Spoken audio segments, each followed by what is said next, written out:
मैं Sudhanshu TET bunch में आपका बहुत बहुत स्वागत है। और आज बात करेंगे दिल्ली शिक्षक भर्ती पर। DSSB Delhi subordinate service selection board, जिसमें एलिजिबिलिटी क्राइटेरिया क्या है, एज क्या है और पोस्ट कितनी है, हम बात करेंगे। डिटेल डिस्कशन करेंगे इसमें दिल्ली शिक्षक भर्ती पे और A to Z पॉइंट पे डिस्कस करेंगे, और जिसमें बेसिकली हम फोकस करेंगे शिक्षक भर्ती पे। अदर वैकेंसीज भी हैं लेकिन हमारा फोकस रहेगा शिक्षक भर्ती पे, जिसमें टेक्निकल और नॉन टेक्निकल दोनों तरीके की भर्ती होंगी। जिसमें टेक्निकल में हो गया अपना BCA MCA और जो IT से रिलेटेड जितने भी हैं उनकी पोस्ट से संबंधित।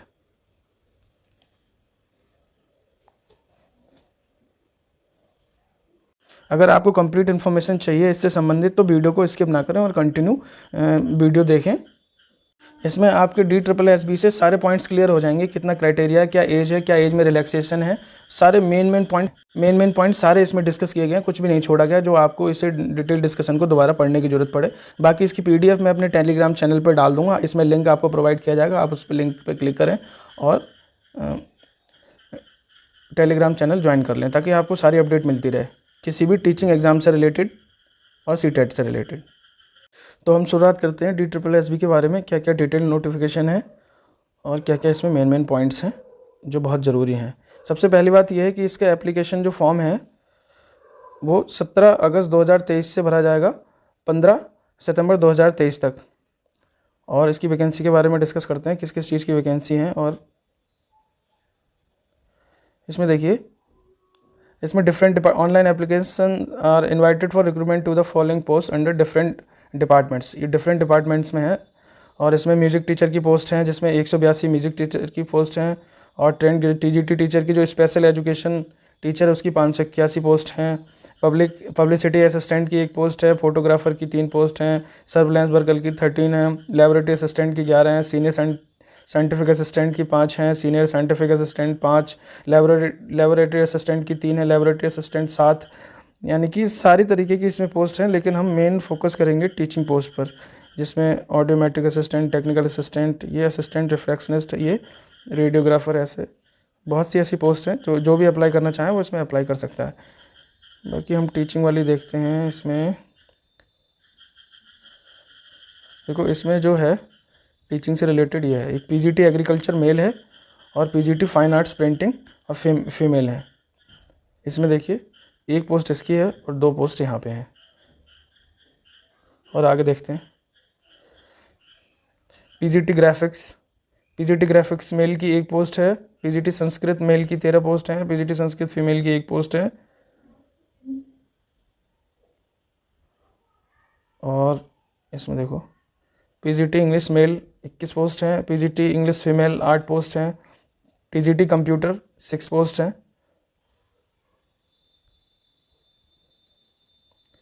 बाकी टोटल पोस्ट इसमें है 528 तो अनरिजर्व की हैं, बाकी 1841 टोटल पोस्ट हैं। इसमें सारी पोस्ट मिला के 1841 पोस्ट हैं।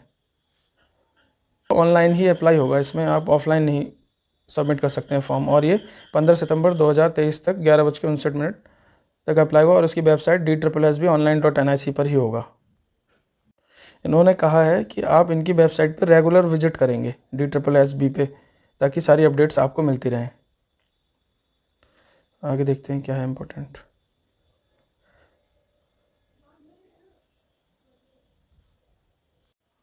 इसमें देखिए आप, इसमें ये पोस्ट कोड बहुत ध्यान से याद रखना है ताकि आपको सिलेबस ढूंढने में दिक्कत ना हो कि क्या क्या सब्जेक्ट में क्या क्या आएगा, या कितने नंबर का, कितने क्वेश्चन, कितने नंबर और कितने घंटे का होगा। इससे पोस्ट कोड से आपको इसका अंदाज़ा हो जाएगा। तो पोस्ट कोड ध्यान रखना आप जब भी कभी भी आप फिलहाल मैं इसके बारे में आगे डिटेल बताऊंगा, लेकिन पोस्ट कोड पर ध्यान रखना आप कि पोस्ट कोड क्या होता है। तो इसमें म्यूज़िक टीचर है जिसमें टोटल वैकेंसी 182 है म्यूज़िक टीचर की, जिसमें एसेंशियल मतलब जो मैंडेटरी है वो BA डिग्री है, BA degree with music as one of the subject from the recognised university, और साथ में higher secondary with any one of the following. इसमें संगीत विशारद एग्जामिनेशन ऑफ द गंधर्व महाविद्यालय मंडल बॉम्बे, ये इससे रिलेटेड है। मैं ये PDF आपको भेज दूंगा, बाकी ये आप खुद पढ़ सकते हैं। बाकी जो मेन फैक्ट है वो मैं ज़रूर आपको बता दूंगा ताकि वो छूटे ना कुछ भी। अच्छा, इसमें एसेंशियल जो चीज़ें, इसमें डिज़ायरेबल, एसेंशियल और डिज़ायरेबल ये निल है। एक्सपीरियंस तो इसमें नहीं मांगा है। इसमें 44,009 इनका बेसिक पे जो बताया है, और इनका जो ग्रेड पे है वो 4600 रुपये है। और ये ग्रुप B, ये ध्यान रखना, ये ग्रुप B की वैकेंसीज़ हैं। और इसमें जो एज है इसमें एज 32 साल की एज है, 32 साल से कम, बिलो 32 ईयर्स। और अगला है TGT special education teacher. Special education teacher में है, इसमें कितनी है, इसमें 581 वैकेंसी हैं। इसमें देखो आप क्या हुआ है कि इसमें graduation with BEd special education और BEd with 2 years diploma in special education. इसमें क्या पोस्ट ग्रेजुएशन और बीएड और इसमें सीटेट भी मांगा गया है। और वैसे पीजीटी में और अदर स्टेट्स में क्या होता है कि पीजीटी में केवल पोस्ट ग्रेजुएशन मांगा जाता है पीजीटी के लिए, लेकिन इसमें क्या है, या तो बीएड हो या पोस्ट ग्रेजुएशन हो। और बीएड हो गए तो सीटेट चाहिए आपको जूनियर लेवल का, और पोस्ट ग्रेजुएट हो तब भी आपको सीटेट चाहिए जूनियर लेवल का 6 to 8 वाला, तब पीजीटी के लिए एप्लीकेबल हो गए आप। और इसमें 44,900 इसकी पे दिखा रही है, जिसमें ग्रेड पे 4600 पे, और इनकी नॉट एक्सीडिंग 30 ईयर्स, और 30 साल से कम एज होनी चाहिए, 30 साल से ज़्यादा नहीं होनी चाहिए, 30 साल से ऊपर एज ना हो।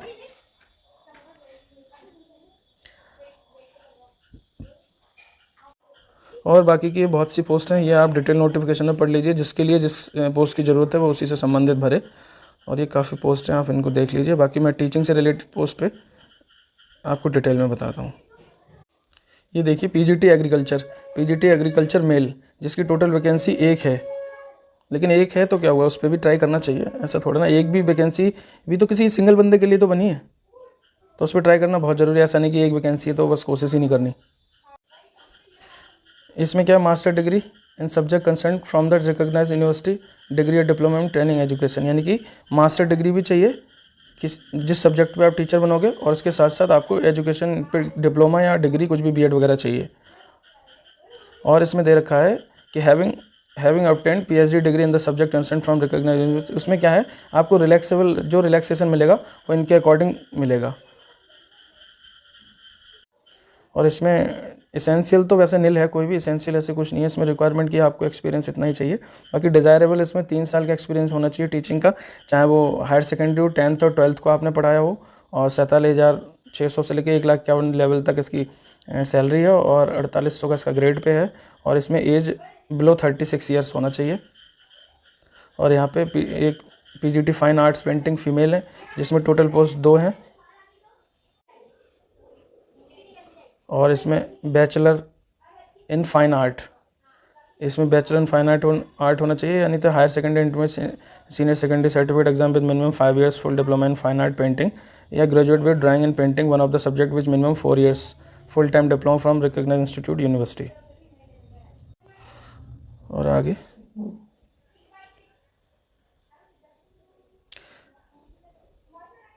इसमें एक्सपीरियंस की कोई रिक्वायरमेंट नहीं है। सैलरी इसकी 47,600 से है, और इसका ग्रेड पे 4800 है। ग्रुप बी की वैकेंसी है, और बिलो 36 ईयर्स एज होनी चाहिए। पीजीटी ग्राफिक्स मेल, जिसमें 1 वैकेंसी है, और इसमें bachelor in fine art with graphic specialisation या 5 ईयर का डिप्लोमा पेंटिंग में। और इसकी सैलरी 47,600 से 1,51,000, और इसका ग्रेड पे 4800 है। ऐसे ही पीजीटी संस्कृत में मेल में 13 वैकेंसी हैं, और इसमें रिक्वायरमेंट है मास्टर डिग्री संस्कृत से, और बीएड, या तो बीएड होना चाहिए, या डिप्लोमा इन ट्रेनिंग या एजुकेशन से रिलेटेड कोई भी डिप्लोमा होना चाहिए। अगर रिलैक्सेशन चाहिए तो आपके पास पीएचडी होनी चाहिए, having obtained PhD degree in the subject concern from a recognised university, ये इसमें मेंशन हो रखा है, ये है। और इसमें एसेंशियल क्वालिफिकेशन या एक्सपीरियंस जो है वो 3 ईयर एक्सपीरियंस होना चाहिए teaching in college, higher secondary school या हाई स्कूल, किसी भी कंसर्न सब्जेक्ट से होना चाहिए। संस्कृत से होना चाहिए आपका 3 ईयर का एक्सपीरियंस। और 47,600 इसकी सैलरी है, और 4800 ग्रेड पे है। इसकी एज बिलो 36 होनी चाहिए। ग्रुप बी का एग्ज़ाम है ये। और उसके बाद ये पीजीटी संस्कृत फीमेल, जिसमें टोटल वैकेंसी 1 है, और इसमें मास्टर डिग्री चाहिए आपके इक्विवेलेंट सब्जेक्ट से, और डिग्री डिप्लोमा यानी कि बीएड या ट्रेनिंग एजुकेशन से रिलेटेड है, डिप्लोमा इन ट्रेनिंग किसी भी टीचिंग ट्रेनिंग से रिलेटेड होना चाहिए। बाकी रिलैक्सेशन के लिए इसमें जो भी रिलैक्सेशन है, इसमें पीएचडी डिग्री है तो उसके लिए रिलैक्सेशन है। और इसमें 47,600 इसकी सैलरी है। 3 ईयर का एक्सपीरियंस चाहिए कॉलेज में किसी भी हायर सेकेंडरी में अपने सब्जेक्ट से कंसर्न, और बिलो 36 ईयर्स इसकी एज होनी चाहिए। और आगे की टीचिंग से रिलेटेड वैकेंसी पे बात करते हैं। ये हो गया पीजीटी इंग्लिश, और पीजीटी इंग्लिश मेल के लिए इसमें 21 वैकेंसी हैं, जिसमें मास्टर डिग्री चाहिए। इसमें मास्टर डिग्री होनी चाहिए अपने कंसर्न सब्जेक्ट से, और डिग्री डिप्लोमा इन ट्रेनिंग या एजुकेशन यानी कि बीएड की आवश्यकता है इसमें। बाकी रिलैक्सेशन के लिए इसमें पीएचडी डिग्री मांगी गई है, आपको उसमें रिलैक्सेशन होगा। ये 3 ईयर एक्सपीरियंस इसमें भी बात की गई है कि इसमें 3 ईयर एक्सपीरियंस होना चाहिए आपको किसी भी हायर सेकेंडरी स्कूल में, हाई स्कूल में इन द सब्जेक्ट कंसर्न, और 46,000 सैलरी। ग्रुप बी का एग्जाम है, बिलो 36 ईयर इसकी एज होनी चाहिए। और पीजीटी इंग्लिश फीमेल की वैकेंसी, जिसमें 8 टोटल वैकेंसी है। मास्टर डिग्री और डिप्लोमा इन ट्रेनिंग एजुकेशन या बीएड इसमें चाहिए होगा। और इसमें इसेंशियल क्वालिफिकेशन में एक्सपीरियंस में 3 year experience of teaching in college, higher secondary school और high school in the subject concern. और 47,600 इसकी सैलरी है, और ग्रेड पे 4800 है। और इसमें 36 बिलो होनी चाहिए एज। ऐसे टीजीटी कंप्यूटर साइंस, इसमें देखिए ये टीजीटी कंप्यूटर साइंस है। इसमें आपकी 6 वैकेंसी हैं। और सबसे अच्छी बात यह है कि इसमें कहने का मतलब ये है कि आपके पास बीएससी कंप्यूटर साइंस यानी बीसीए हो, या बैचलर ऑफ इंफॉर्मेशन टेक्नोलॉजी, या ग्रेजुएशन किसी भी मैथमेटिक्स 3 साल का मैथमेटिक्स और कंप्यूटर इंजीनियरिंग हो, आईटी से किसी रिकग्नाइज इंस्टीट्यूशन से आपके पास डिप्लोमा हो या डिग्री हो, कुछ भी हो। ये सारी चीज़ें होने के साथ साथ इनमें से एक कुछ हो, और साथ में graduation with bachelor of education, यानी कि ग्रेजुएशन जो हो, इनमें से कोई ग्रेजुएशन हो कोई भी, या डिप्लोमा हो कंप्यूटर से रिलेटेड, साथ में उसके बीएड की डिग्री भी होनी चाहिए, आपका बीएड भी होना चाहिए, ये कंपलसरी है। और इसेंशियल में इसमें एक्सपीरियंस में इसमें नील बोला है कि ज़रूरत नहीं है, इसमें एक्सपीरियंस नहीं चाहिए। और टीचिंग का और 44,900 है, ग्रेड पे इसका 4,100 है, और एज 32 साल से कम होनी चाहिए। बस एज का मेन फोकस है कि आप एज पे ध्यान रखें, कहीं आप अप्लाई कर दें और 33 के वो रखे हों, क्योंकि कंप्यूटर साइंस वालों के लिए वैकेंसी तो आती नहीं है, सालों में एक आध वैकेंसी कभी आ गई तो आ गई, लेकिन इसमें काफ़ी वैकेंसी है। इसमें देखो 6 वैकेंसी है। और आगे की वैकेंसी पे बात कर लेते हैं। आगे कोई वैकेंसी इसमें दिख नहीं रही है, बाकी सारी वैकेंसीज मैंने उस पर डिटेल डिस्कशन कर लिया है। बाकी मेन पॉइंट्स पे और बात करेंगे, जैसे एलिजिबिलिटी क्राइटेरिया क्या है। The candidate must be citizen of India का सिटीजन होना चाहिए। किसी भी पोस्ट पे अप्लाई करेंगे उसमें एज आप इससे कंपेयर करेंगे 15/9/2023 तक की एज से रिलेट करेंगे, इस तक आपकी एज कंप्लीट होनी चाहिए, आप एलिजिबल होने चाहिए हो 15/9/2023 तक। आप अप्लाई कैसे करेंगे, इसकी DSSB online.nic.in पर अप्लाई करेंगे। इसका ये पोर्टल है DSSB का। और अगर एक से ज़्यादा अगर आप अप्लाई करेंगे पोस्ट पे, एक ही पोस्ट पे, तो आपका ये फॉर्म कैंसिल हो सकता है, और या इसको डिवाइड कर दिया जाएगा। दिया गया है जो एलिजिबल कैंडिडेट्स हैं, मैं अप्लाई ऑनलाइन थ्रू द इस वेबसाइट के थ्रू करेंगे, DSSB ऑनलाइन इसके थ्रू होंगे, और 17/8/2023 से 15/9/2023 तक होंगे। और केयरफुली इंस्ट्रक्शन को आप पढ़ लें। इसके बाद ये नोटिफिकेशन जो है सारा इसकी PDF में भेज दूंगा टेलीग्राम चैनल पे, आप उस पर देख लीजिएगा। और एक बार ऑनलाइन आपने फॉर्म सबमिट कर दिया, उसके बाद में कुछ भी चेंज नहीं होगा, इसमें ये दे रखा है पहले से, कोई भी आप फॉर्म में चेंजिंग नहीं कर पाएंगे, चाहे वो कैटेगरी हो चाहे कुछ भी हो। और इसकी क्लोजिंग डेट 15/9/2023 तक है, 11:59 तक। वीडियो को स्किप ना करें, कंटिन्यू देखें। और इसमें बहुत बहुत इंपॉर्टेंट चीज़ें अभी रह गई हैं, अभी पेपर से रिलेटेड मैं आपको इसको डिटेल में बताता हूँ। ये 1 टायर एग्ज़ाम होगा कि एक ही बार में एक ही एग्ज़ाम होगा इसमें, जिसमें देखो आप 1 टायर एग्ज़ाम ये गिवन हो रखा है यहाँ पे। 1 टायर टीचिंग एग्ज़ाम है, इसमें 2 घंटे का टाइम लगेगा, 200 क्वेश्चन होंगे और 200 नंबर का होगा। टोटल टाइम 2 घंटे होगा, जिसमें मल्टीपल चॉइस क्वेश्चंस होंगे, और इसमें general awareness, general intelligence, reasoning ability, arithmetic and numerical ability, test of Hindi language and comprehension, 5 test of English language, 5th है test of English language and comprehension. ये 20 marks का each होगा, यानी कि 20 marks का अगर ईच है तो 5 सेक्शन हो गए, तो 20 पंजे 100, तो ये 100 नंबर का तो ये हो गया आपका। और दूसरा हो गया objective type multiple choice question, इसमें भी ऑब्जेक्टिव टाइप है, तो 100 नंबर के ये हो गए, यानी कि टोटल 200 नंबर का आपका क्वेश्चन हो गया। 200 नंबर 2 घंटे और 200 क्वेश्चन, 200 नंबर 200 क्वेश्चन और 2 घंटे। दूसरा है अदर 1 टायर ये टीचिंग एग्ज़ाम, इसमें देखो क्या सिलेबस है। अच्छा, इसमें एक चीज़ और बहुत इंपॉर्टेंट है जो मैं आपको बताना अभी भूल रहा था। इसमें देखिए पोस्ट कोड दे रखे होंगे, पोस्ट कोड्स। आपने जैसे टीचिंग से रिलेटेड कोई भी है एग्ज़ाम, तो आपको कैसे पता लगेगा कि मेरा टीजीटी में ये सिलेबस आ रहा है।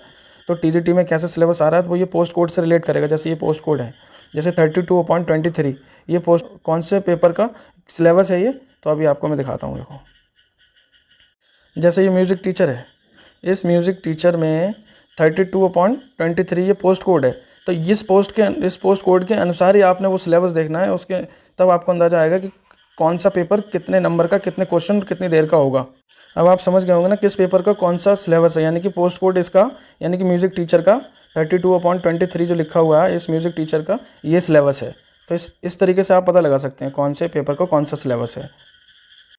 ऐसी वन टाइप टीचिंग का ये हो गया, इसमें भी सेम है। इसमें क्या है, 2 घंटे का पेपर है, 200 क्वेश्चन है, 200 मार्क्स के, और 200 ये टोटल है। इसमें एमसीक्यू होगा, सेम होगा, general awareness, general intelligence, reasoning, arithmetic और हिंदी और इंग्लिश, ये सेम 100 नंबर के ये होगा, और 100 नंबर का अगला जो सब्जेक्ट से रिलेटेड होगा। जैसे MCQ 1 of the mark each of subject concern including questions on BEd से रिलेटेड जितने भी क्वेश्चन होंगे, और आपके सब्जेक्ट से रिलेटेड जो आपका सब्जेक्ट है उससे रिलेटेड भी। ऐसे ही ये सारे हैं, आप इसी के अनुसार इसको चेक कर लीजिएगा। जैसे ये 51 ये पोस्ट कोड है, 51.23, जनरल पेपर का 58.23, 59.23। तो ये पेपर कोड है, इस पेपर कोड के हिसाब से आप अपना देख लीजिएगा कौन सा मेरा किस सब्जेक्ट से रिलेटेड, मैं टीचर बनना है या क्या मेरी पोस्ट है उससे रिलेटेड। ये सिलेबस हो गया, ये पूरा, ये यहाँ पे ये सिलेबस हो गया, इसको ध्यान से समझ लीजिएगा, ये इसका सिलेबस हो गया। ऐसे ही ये सारे हैं, ये टीचिंग से रिलेटेड ये हो गया। इसमें सेम ऐसे ये पोस्ट कोड यहाँ पे दे रखे हैं, ऐसे यहाँ पे ये पोस्ट कोड है 61.23 टू 69.23, यानी कि 61 से 69 तक, ये 61 से 69 तक के सिलेबस का ये पैटर्न है, ये वाला पैटर्न है, ये पैटर्न। तो आप इस पैटर्न को देख लीजिएगा। अच्छा, इसमें एक बहुत इंपॉर्टेंट चीज़ ये है कि आपका जो सेक्शन ए है और सेक्शन बी है, जैसे सेक्शन ए है और सेक्शन बी है, 2 तरीके के पैटर्न दे रखा है पेपर में। तो सेक्शन ए इसमें दे रखा है कि जो सेक्शन बी है, सेक्शन बी में आपको मैंडेटरी है मिनिमम क्वालिफाइंग मार्क्स लाने। आपको सेक्शन बी में मिनिमम क्वालिफाइंग मार्क्स लाने ज़रूरी हैं टायर फर्स्ट में एग्जामिनेशन में। ये सेक्शन बी बहुत इंपॉर्टेंट है, इसमें मिनिमम क्वालिफाइंग आपको मार्क्स लाने हैं। और सेक्शन ए में जो मार्क्स आएंगे, यानी कि ए प्लस बी दोनों जोड़ के तब फाइनल मेरिट बनेगी इसकी। नेगेटिव मार्किंग होगी जिसमें 0.25 मार्क्स इसमें डिडक्ट होंगे गलत क्वेश्चन पे। और मॉक टेस्ट आपको गिवन वेबसाइट के लिंक पे मिल जाएगा। वीडियो अभी कंटिन्यू देखें, स्किप ना करें, अभी और भी 1-2 इंपॉर्टेंट डिस्कशन है उस पर बात कर लेंगे। और वीडियो को लाइक और सब्सक्राइब जरूर कर दें, क्योंकि इसमें बहुत इंपॉर्टेंट फैक्ट है, इसको पहले बहुत ध्यान से पढ़ना पड़ता है ताकि आप तक कोई गलत इन्फॉर्मेशन ना चली जाए। इसमें 1 टायर एग्जामिनेशन होगा, और अगर इसमें इनवैलिड क्वेश्चन आता है, अगर पेपर में कोई इनवैलिड क्वेश्चन है, तो इनवैलिड क्वेश्चन के हिसाब से अगर 200 नंबर के क्वेश्चंस आते हैं, अगर इसमें एक क्वेश्चन गलत है तो तब इसमें जो कैलकुलेट होगा तो 199 आउट ऑफ 199 कैलकुलेट होगा। जैसे 2 क्वेश्चन गलत हैं तो 198 कैलकुलेट होगा आउट ऑफ 198। तो उस रेशियो के हिसाब से कैलकुलेट होगा। आपको इसमें चिंता करने की ज़रूरत नहीं है कि अगर एक क्वेश्चन इनवैलिड आ गया तो मेरे मार्क्स कम हो जाएंगे, ऐसा नहीं है। और CBT बेस्ड टेस्ट है ये। आपने ऑनलाइन अगर सबमिट कर दिया है अगर अपने फॉर्म को, तो कुछ भी चेंजेस नहीं होंगे, किसी भी तरीक़ा की कोई कैटेगरी भी चेंज नहीं होगी। Category will be entertain at any later stage, no request for change. अगर कोई आउटसाइडर है OBC, अगर OBC आउटसाइडर है तो वो अनरिजर्व कैटेगरी में काउंट किया जाएगा दिल्ली के एग्ज़ाम में। एज रिलैक्सेशन रिलेटेड बात करें तो एज रिलैक्सेशन में SC ST ग्रुप B और C के लिए 5 साल की छूट है, इसमें 3 साल की छूट है। OBC ग्रुप B और C के लिए, और डिसेबल्ड के लिए B और C ग्रुप के लिए 10 साल की छूट है। डिसेबल्ड है SC ST में है तो उसको 15 साल की छूट है, और डिसेबल्ड है प्लस OBC में ग्रुप B और C में 13 साल की उसको छूट है। अगर कोई किसी डिपार्टमेंट में है, गवर्नमेंट में ऑलरेडी काम कर रहा है इसी डिपार्टमेंट में, तो उसको 5 साल की छूट है। ग्रुप C के लिए 45 साल और उसमें 40 अप टू 40 ईयर्स, और SC ST है तो उसको 45 ईयर्स। आपकी जो एज है वो 15/9/2023 तक ही काउंट की जाएगी। आपने एक चीज़ का बहुत ध्यान रखना है कि इसमें जो भी ऑनलाइन आप फॉर्म भरते हैं फॉर्म भरने के बाद वैसे इन्होंने ये कहा कि प्रोविजनल माना जाएगा जो आप फॉर्म भरते हैं, इसलिए आप प्रिंट आउट अपने पास लेकर रख लें, ये बहुत ज़रूरी है। और एक ओनली वन रजिस्ट्रेशन ही अलाउड है, only one registration is allowed to be submitted by a candidate, केवल एक ही रजिस्ट्रेशन अलाउड है, वरना मोर देन वन करेंगे तो रिजेक्टेड है, यहाँ पे रिजेक्ट हो जाएगा। इन्होंने कहा है candidate are instructed to follow the following dress code while appearing for DSSB exam. Exam में आने के लिए आपको कैसे ड्रेस कोड है? Light clothes with half sleeves, not having big buttons, brooch, badges, flower etcetera, slippers, sandals and low heels shoes are not allowed. बाकी इतनी ही detail थी, और आप चैनल को लाइक एंड सब्सक्राइब कर दें ताकि आगे की नोटिफिकेशंस और डिटेल आप तक पहुंच जाएं। आप इसको लाइक ज़रूर कर दें और सब्सक्राइब ज़रूर कर लें।